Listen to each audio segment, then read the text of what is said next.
Bienvenue dans l'émission Lourd Sale Propre de Tonton Marcel, une émission spécialement dédiée aux sportifs, à tous les sportifs.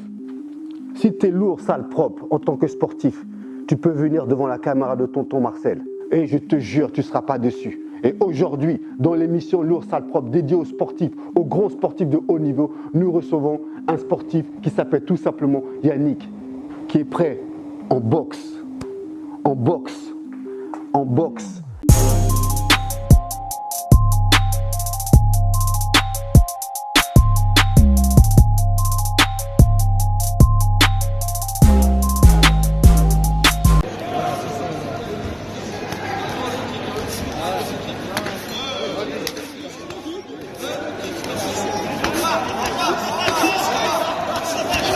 Et ouais, coach! Ouais!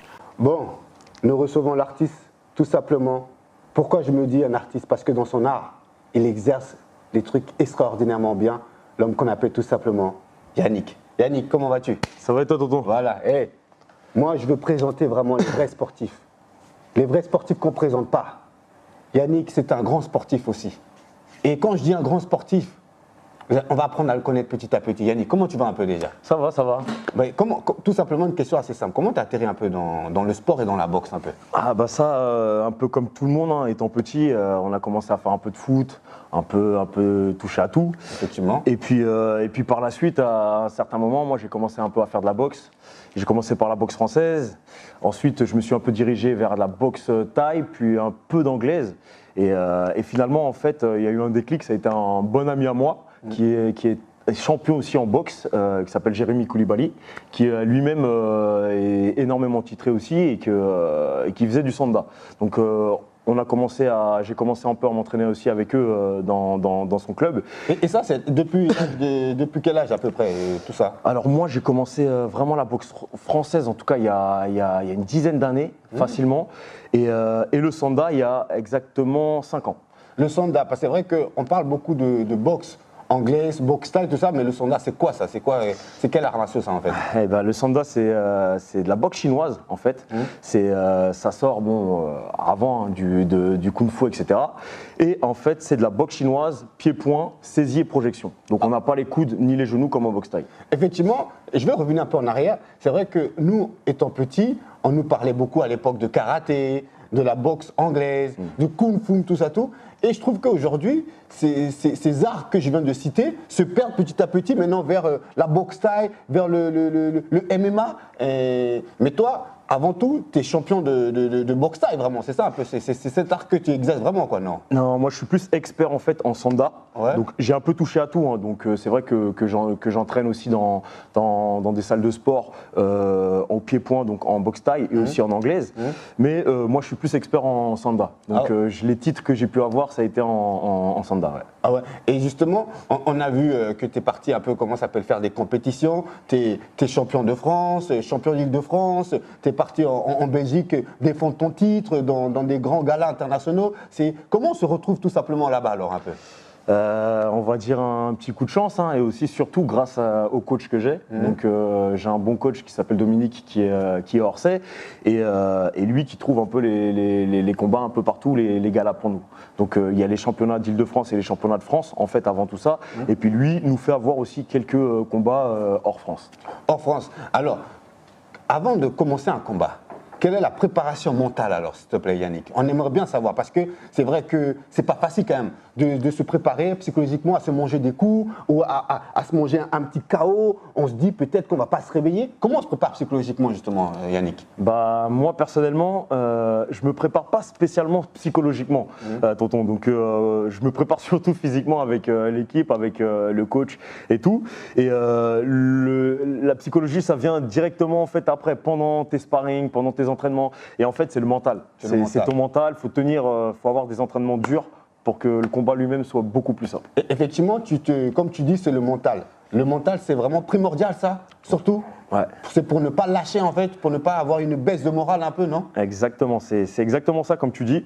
Moi, en fait, pour mon expérience moi-même, quand j'ai commencé en fait la compétition, parce que je l'ai commencé tard, quand j'ai commencé la compétition, je t'avouerai que moi, ma première année, elle a été, on va dire, catastrophique pour moi. Pourquoi justement? Pourquoi? J'étais pas préparé. On va dire que j'étais pas vraiment prêt aux compétitions. J'avais jamais goûté à tout ça. Donc c'est vrai que la première fois j'ai été aux Îles-de-France, j'ai été le deuxième en fait.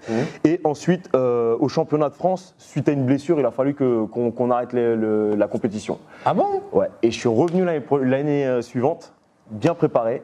Et finalement j'ai été champion d'Île-de-France, champion de France, et j'ai gagné 2 fois le gala international en Belgique. Par la suite. Donc après une bonne préparation. Donc, on sent que quand même tu as de la bouteille au niveau sportif, au niveau justement des sports de combat. Et on aimerait te poser quand même des questions qui sont allez, à l'ordre de genre, que penses-tu un peu des autres sportifs justement, parce que on voit comment s'appelle une art qui se développe énormément, qui est le MMA. Est-ce que toi, c'est une art qui t'attire un peu? Parce que bon, maintenant, tu maîtrises le pied-point, tu maîtrises justement la boxe chinoise. Est-ce que tu as envie de goûter à d'autres disciplines aujourd'hui, non?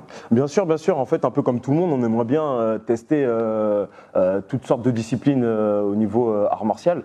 Mais le truc, en fait, au niveau MMA, moi, j'ai pas été vraiment. C'est pas que j'ai pas été attiré, mais j'ai pas suivi cette voie-là parce qu'en fait, on est tellement bridé en France. Donc c'est vraiment une galère pour pouvoir faire des vraies compétitions, aller en professionnel vraiment dans ce domaine-là. Donc j'y touche un peu parce qu'on a un club sur l'Aïle-et-Rose qui eux crée beaucoup de grands sportifs là-bas. Et donc je touche un peu là-bas avec eux, mais c'est vrai que moi, ma discipline, ça reste vraiment au pied-point, mais j'aime bien le sol. Mais ce que j'ai pu aussi beaucoup remarquer de toi, c'est que tu enseignes énormément justement ton art à des jeunes. La preuve, de temps en temps, tu donnes des petits cours à tonton Marcel, moi personnellement. Qu'est-ce qui te donne cette envie-là de transmettre un peu? Eh ben, alors tonton, pour dire tout ça… C'est pas ton métier, ça, si? Si, c'est mon métier. Ah, donc Ouais, en dehors d'être aussi compétiteur, aussi tu es coach sportif. Exactement, c'est ça.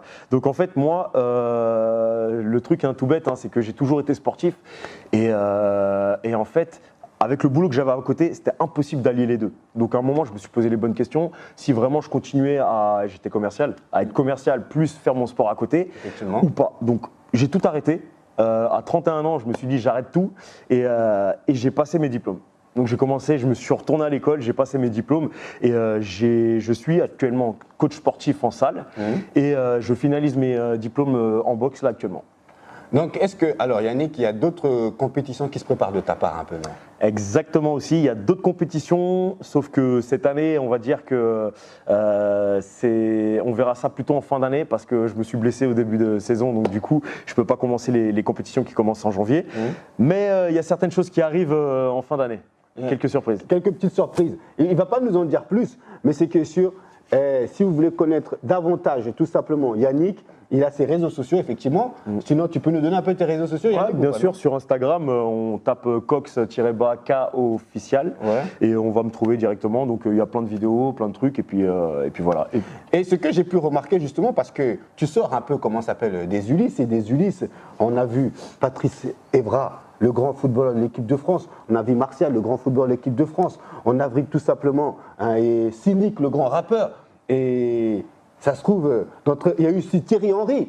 Qui sait? Ça se trouve, on va voir bientôt Yannick, champion du monde de boxe thaï, qui sait, non? Non. Que penses-tu un peu de tous ces sportifs, McGregor, du MMA qui passe à la boxe anglaise? Comment tu vois ça, toi, un peu, non? Bah après, moi, ça reste mon avis, mais c'est un petit avis. Donc, pour moi, McGregor, c'est quelqu'un que je respecte énormément parce que c'est quelqu'un qui sort de loin. Déjà, je sais pas si quelqu'un… Qui a la niaque, surtout. Ouais, voilà. Ouais. Il sort vraiment de loin. C'est quelqu'un qui est… C'est un exemple aujourd'hui. Voilà, exactement. Sauf que maintenant, effectivement, l'argent amène à plein de choses. Donc, du coup, effectivement, il commence à faire des combats en boxe anglaise. Ensuite, Mayweather, peut-être en UFC. Pour moi, c'est un peu plus l'argent qui parle que vraiment la compétition. Que la compétition. Ouais. Et toi, tu es plus un compétiteur que l'argent, quoi. Bien sûr, parce que sinon, depuis longtemps, j'aurais fait plein de choses pour l'argent, quoi. Et effectivement, Yannick, comme je disais tout à l'heure, je vais te présenter, Yannick, un champion de France. Dans les plus grands galas, tu es invité. Champion de l'Île-de-France. Pourquoi les médias ne te sollicitent pas davantage? Non, mais de toute façon, ce qui est simple, c'est que les médias s'intéressent beaucoup plus à des personnes qui ont au moins une cinquantaine, centaine de titres ou des personnes qui sont vraiment connues ou sponsorisées. Donc voilà, tu comprends tout ça en fait. Exactement. Oui, bien sûr. Moi, après, je sais où j'en suis actuellement. Après, moi, j'ai certains amis à moi qui, eux, ont fait énormément de compétitions, que ce soit en boxe thaï, en Thaïlande, etc. Et les médias sont venus un peu. Maintenant, les médias sont plus trop là. Donc, pour eux. Voilà, ce qui serait bien, c'est que des personnes, heureusement, que des personnes comme toi commencent à aller voir ce genre de personnes-là. Donc merci à toi en tout cas, tonton. Et surtout, c'est important. Et aussi, est-ce que tu peux comprendre aussi pourquoi alors votre discipline, cette discipline justement qui apporte énormément de valeur, qui enseigne énormément de valeur justement aux jeunes pour les enlever un peu du ghetto, pour les enlever de la rue, tout ça, pourquoi c'est pas médiatisé davantage justement? Ça, franchement, je peux pas te répondre à cette question-là. Je sais pas du tout pourquoi c'est pas assez médiatisé. Il est vrai que le sport de combat, ça canalise, ça calme, ça défoule, ça structure vraiment les jeunes. Et malheureusement, on n'en parle pas. Donc ouais, c'est dommage. Le pourquoi, je sais pas du tout. Est-ce que peut-être aussi parce que les jeunes veulent plus s'engager vers plus le foot parce qu'il y a plus d'argent dedans, non? Ou bien c'est question d'argent aussi un peu, non, ou pas du tout? Je pense que c'est une question d'argent, de notoriété, ce genre de choses-là qui poussent vraiment les jeunes à penser foot. Parce que quand tu vois un Messi, un Mbappé là actuellement, 19, 20 ans, les mecs ils sont déjà millionnaires. Bien sûr, donc les petits jeunes, c'est ce qu'ils veulent. C'est ce qu'ils veulent. Et puis ils veulent pas prendre des coups pour gagner 500 €, peut-être un combat hors France. Non, je pense qu'ils veulent vraiment être footballeurs et puis rester dans ça. En tout cas, restez connectés. C'était tonton Marcel pour l'émission Lourd Sale Propre dédiée aux sportifs. Et aujourd'hui, nous avons reçu un grand sportif qui s'appelle tout simplement Yannick. À bientôt la famille. Ciao.